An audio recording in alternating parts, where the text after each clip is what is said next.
Oh God, this is too bad. So the Marjorie Taylor. So I had some videos I wanted to share on this, but my computer was all messed up. I couldn't get it done. But so basically, Marjorie Taylor Greene announced a few weeks back that she was getting the band back together. She was gonna introduce a resolution to try to vacate Speaker of the House Mike Johnson from office because he was a rhino, because he funded the government and he didn't, collapse our entire, government structure. And so that was like the charges, like her beef with him. And she kind of sent it out as like a shot across the bow, kind of a threat. But the other day, she just came out and said, yes, next week when we convene, I am actually putting this on the floor. Like, I want to vote on this. And I saw the two clips I wanted to share. It was a clip of Mike Johnson being interviewed on like CNBC or something. And they asked him, they said, so Marjorie Taylor Greene. And then he said, oh, bless her heart, which at this point, yeah, I know, right? Say that to Marjorie Taylor Greene. Like, she is the most bless your heart person. Like that cut her to her core. Well, and so at this point, I don't know why bothering with the bless your heart euphemism, because we all know what it means now. Maybe it was 20 years ago, you could have gotten away with that, but everyone knows bless your heart means F you, kind of like in the Army, a lot of ways hua means F you, something like that. And so he was talking about that, and he says, like, and the interviewer was like, so do you, are you concerned with Marjorie Taylor Greene? And Mike Johnson said, listen, I don't think about her too much. I'm just trying to get my job here taken care of. I'm trying to fund the government. There are good reasons that we should be providing weapons to Ukraine. And I know she disagrees, but this is what we have to do. And he says, if she wants to put forward this motion, I say, let the chips fall where they may. And I wanted to bring that up because she came out and she made a public presentation, and she said, listen, Mike Johnson claims to be a Christian conservative. Now, listen, look, all right. If there's one thing I know about Mike Johnson, he's a Christian conservative. Like, to say that he's not is just obviously nonsense. I hate to defend Mike Johnson, but yeah, right, yeah. there's no question about this. But she was saying that he's a rhino. He's turned his back on us, and he's made a deal with the Democrats because the Democrats said that they would save him if this happens. And I don't think that's cool, but I'm still going to put forth the motion to vacate. And then she said, let the chips fall where they may. It was incredibly petty. Like, she quoted him directly when she said it. I wanted to play that video. But one thing that she said that was interesting to me is it shows, in my opinion, an incredible lack of understanding of the voting populace of the constituency of the two different parties. Because what she said was, I'm fine with this because I can kill two birds with one stone here. One, I can find out which Republicans are the real Republicans, the ones that actually believe the same things I believe. And second, the Democrats are going to vote to save Mike Johnson, and they're going to have to go back to their districts and defend why they voted for a Republican. I'm interested to see how that worked. And I was like, okay, that would be a detriment to Republicans. Like, if any Republican anywhere voted for a Democrat, they would be crucified. Like, the Republicans voters would destroy them. That doesn't work for Democrats. Democrats are just begging for the opportunity to vote for Republicans to show, hey, look how reasonable and bipartisan I am. Look how rational I can be. We can get Congress to work. That's what the Democratic voting base is not going to punish Democrats for doing that, but it would punish Republicans. So once again, I just think it just shows her insane nature, and also that she doesn't understand anything about this position. What do you think, John? So I think I'm going to say a couple things which I've never said before. First, Marjorie Taylor Greene is right. Mike Johnson clearly has a deal cut with the Democrats. Oh yeah, or it's the only possible way that this resolves itself the way it does, because they have a 1 vote majority in the House now. Like, this is the worst House leadership of all time. Like, it's not even close. They've if you look at like the chart, is that they've passed like 81 laws, like in the entire time that Republicans have controlled the House of Representatives, and it's like usually it's like 300 something. Like, it is by far the least productive House of Representatives we have ever had in our lifetimes. And she's right. Like the only way that Mike Johnson is saved here is if the Democrats cut a deal with him to save him, which is what happened. My biggest response to this is, why the hell are Democrats doing this?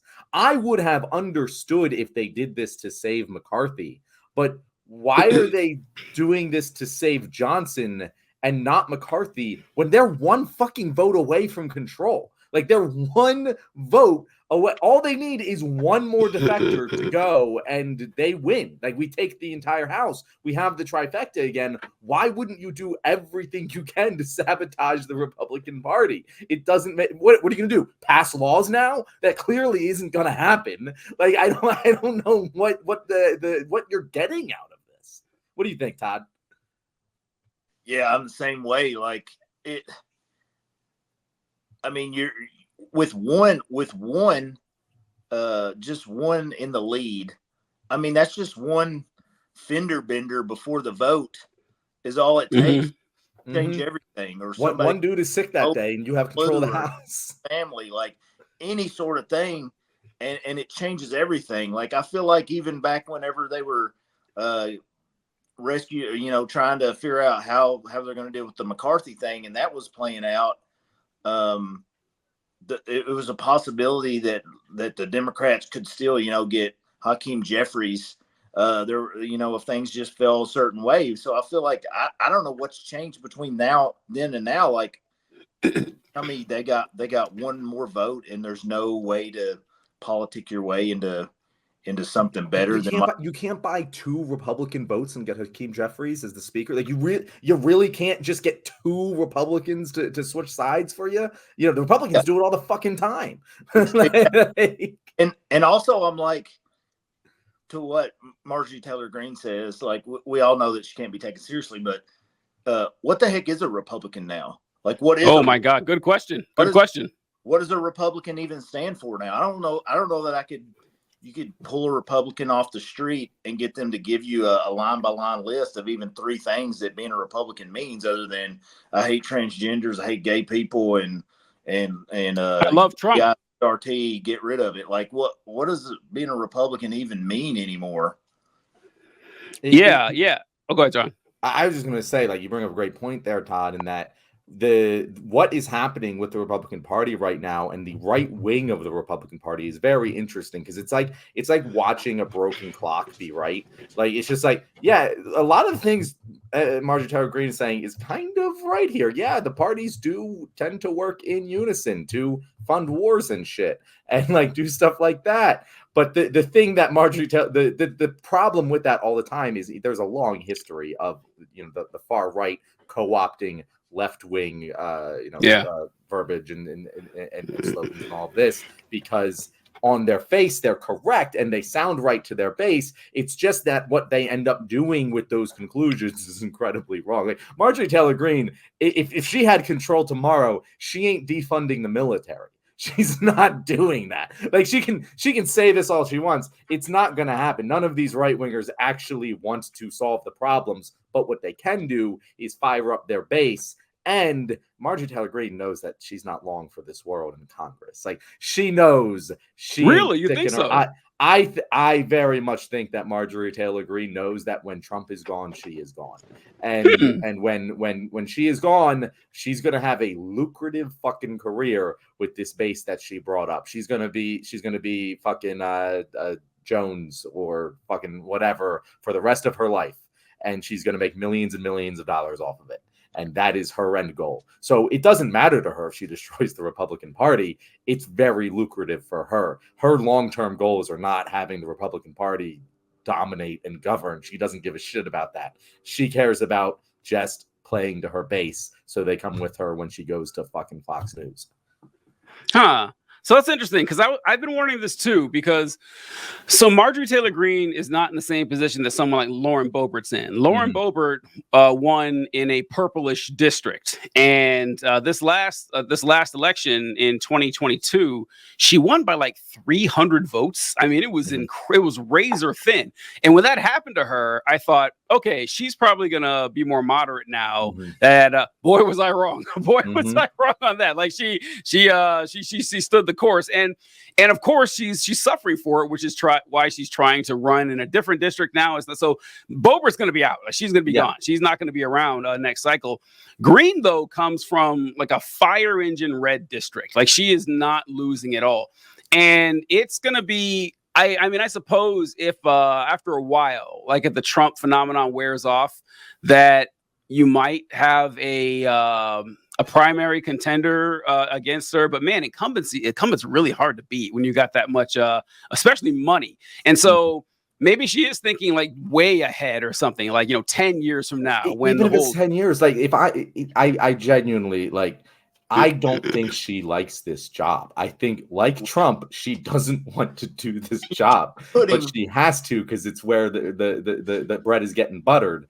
And once the equation switches, once she's like, oh yeah, I'll just retire from this job and go, do something much more fun and easy and make a lot more money doing it, she'll cut a deal and she'll be like, yeah, no, I'll step down or whatever. Like make it so that you ousted me so I can like be the victim. Like, I don't know. It just seems obvious on both sides to make that play. I think she's playing. I think going and being the Fox News or Newsmax correspondent, like that's probably the backup plan. I think she's putting all of her eggs in the basket of Trump wins and she becomes part of the brain That's trust a good point. Yeah. And becomes, the secretary of whatever. And that's her primary plan. I hadn't thought about that. Do you think Trump would do that for her though? You think Trump respects Marjorie Taylor? I don't think he does. I don't think he does. Like maybe that's her goal. I just I don't know. I don't think he thinks much of her.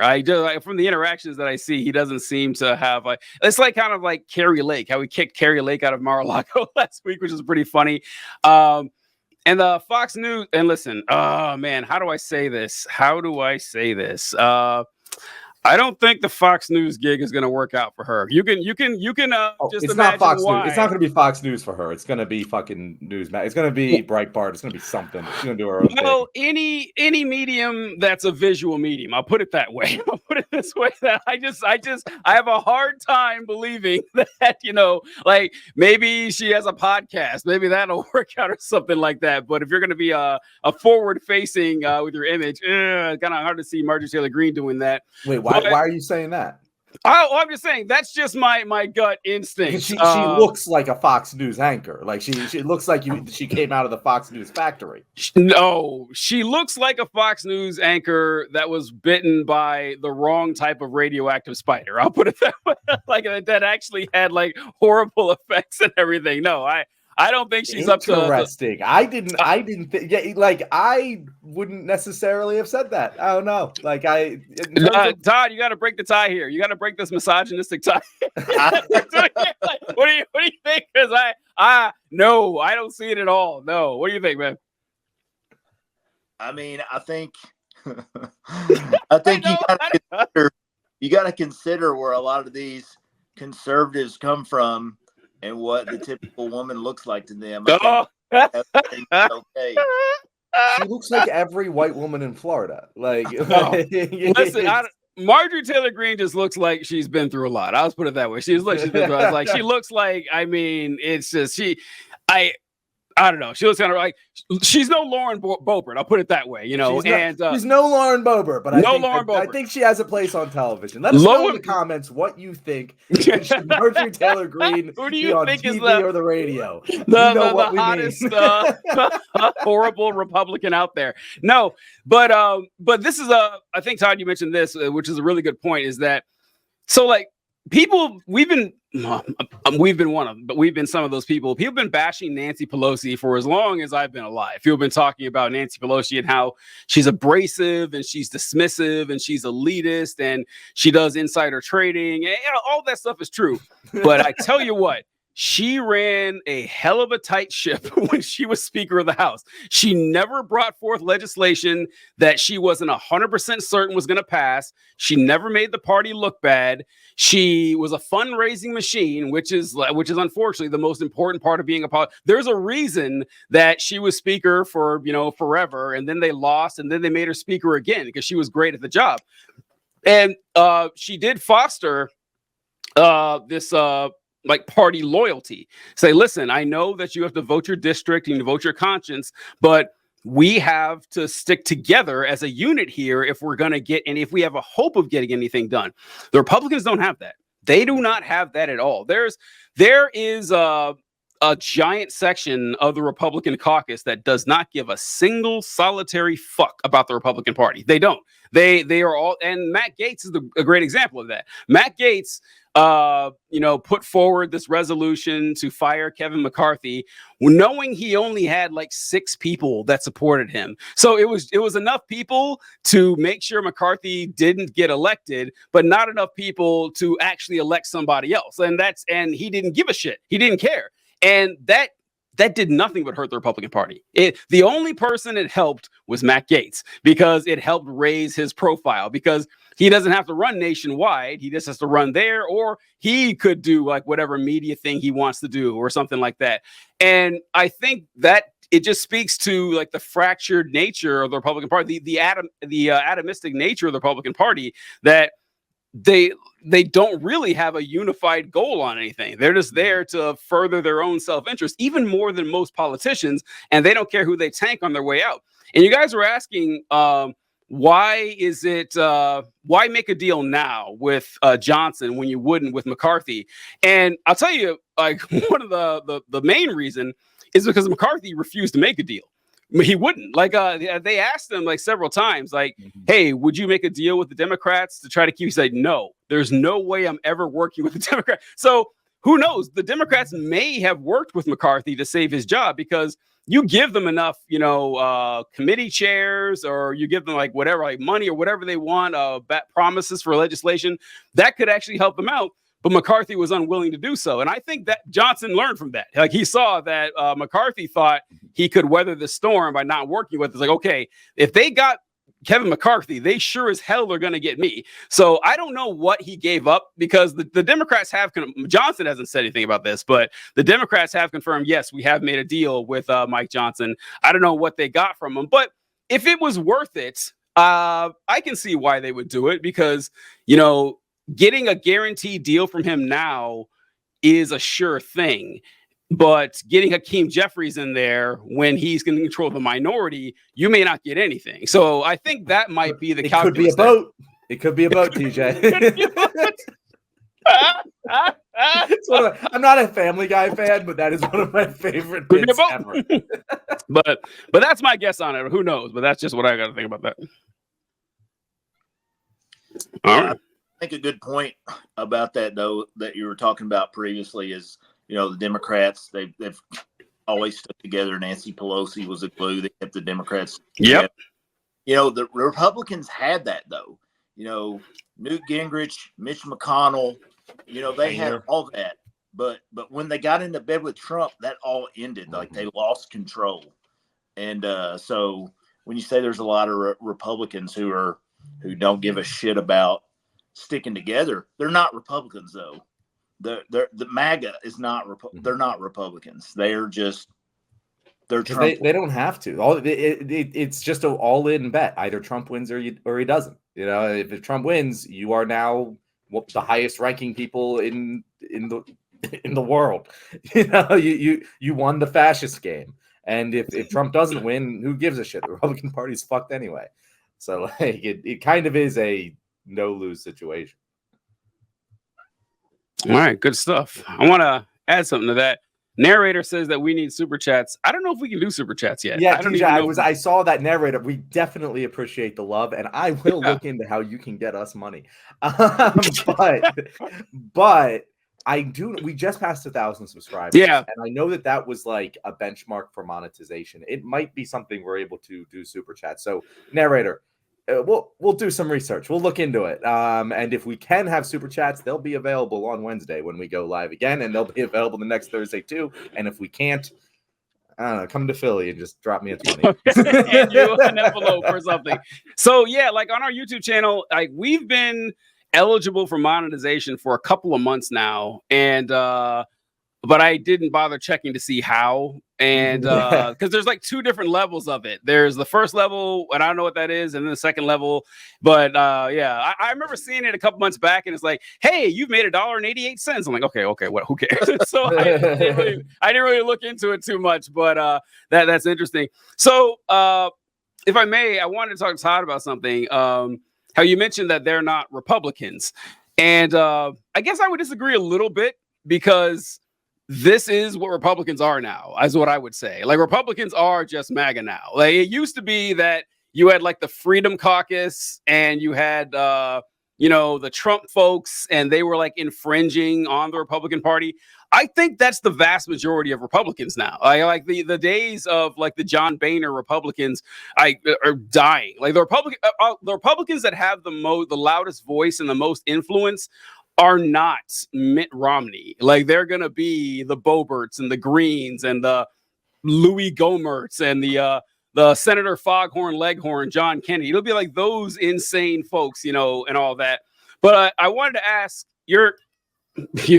I remember you telling me a while ago that when you grew up, you still had, what was it? It was like liberal Republicans, or was it liberal Republicans in your area? And then they switched to conservative, or like, was it conservative Democrats? I can't remember which one you grew up with.